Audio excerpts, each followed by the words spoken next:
Assalamualaikum warahmatullahi wabarakatuh.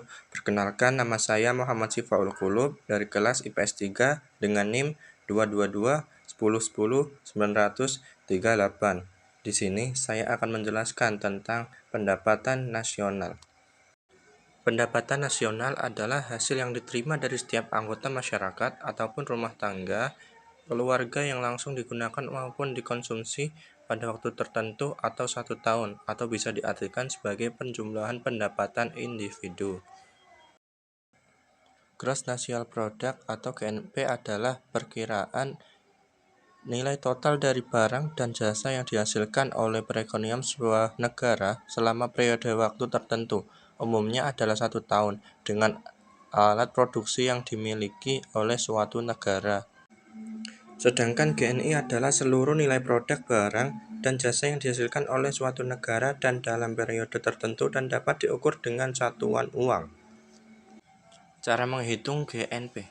Ada 3 cara untuk menghitung GNP. Yang pertama, pendekatan produksi, production approach. Cara ini menghasilkan GNP. Yang kedua, pendekatan pendapatan, income approach. Yang cara ini menghasilkan GNI.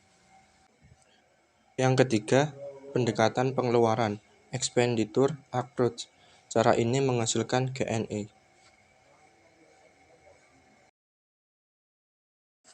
Selanjutnya, sektor-sektor GNP. Yang pertama, sektor pertanian, sektor pertambangan, sektor industri, sektor bangunan, sektor perdagangan, sektor listrik, gas dan air minum, dan sektor bank dan lembaga keuangan lainnya.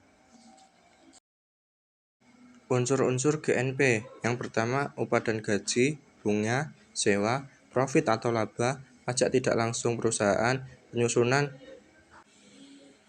atau penghapusan barang-barang modal. Selanjutnya, NNI. NNI adalah produk nasional bersih, NNP yang dikurangi dengan pajak tidak langsung. Pendapatan nasional bersih meliputi pendapatan rumah tangga, bisnis, dan pemerintah. Pendapatan ini dihitung berdasarkan jumlah balas jasa yang diterima oleh masyarakat sebagai pemilik faktor produksi. Sesudah dikurangi sebesar depresiasi, maka GNP atau GNI itu pun lalu ditinggal NNP atau NNI. Pengertian PI atau personal income adalah pendapatan perseorangan. Pengertian disposable income artinya pendapatan yang siap untuk dipakai atau dibelanjakan. Sesuatu jumlah pendapatan akan siap sewaktu-waktu dibelanjakan apabila di dalam pendapatan itu sudah tidak terdapat sesuatu yang masih harus dibayarkan. Selanjutnya, GDP atau Produk Domestik Bruto adalah salah satu konsep pendapatan nasional. GDP adalah jumlah produk berupa barang dan jasa yang dihasilkan oleh unit-unit produksi di dalam batas wilayah suatu negara domestik selama 1 tahun. Kesimpulannya adalah pendapatan nasional adalah penjumlahan pendapatan individual. Secara konseptual, pendapatan senantiasa sama dengan produk maupun pengeluaran, karena pengeluaran itu pasti dipakai untuk membeli produk. Besarnya pengeluaran itu pun samalah dengan nilai produk. Karena dihasilkannya produk itulah setiap individu memperoleh pendapatan sebesar sumbangannya terhadap pembuatan produk tersebut. Lingkaran inilah yang telah mengajarkan kepada kita bahwa produk sama dengan pendapatan sama dengan pengeluaran. Variabel pendapatan nasional yang paling lengkap adalah GNP, yang merupakan penjumlahan nilai semua final cost yang dihasilkan selama setahun, kemudian berturut-turut. Konsep-konsep pendapatan adalah sebagai berikut. Yang pertama, GNP. Yang kedua, NNP sama dengan GNP dikurangi penyusutan. Yang ketiga, M sama dengan NNP dikurangi pajak tidak langsung. Yang keempat, personal income sama dengan NI dikurangi corporate tax plus undistributed corporate profit tambah pembayaran transfer. Yang kelima, disposable income sama dengan personal income dikurangi personal taxes.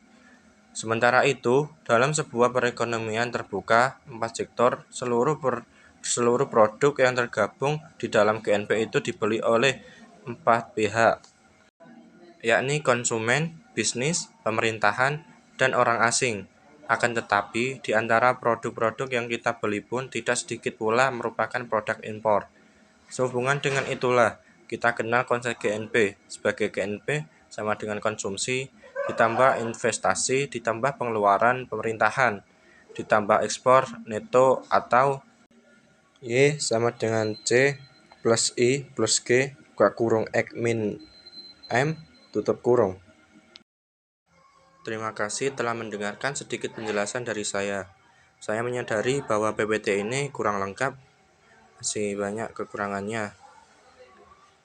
Apabila ada salah kata atau pengucapan, mohon dimaafkan. Kurang lebihnya mohon dimaafkan. Wabillahi taufiq wal hidayah wa ridha wal inayah. Assalamualaikum warahmatullahi wabarakatuh.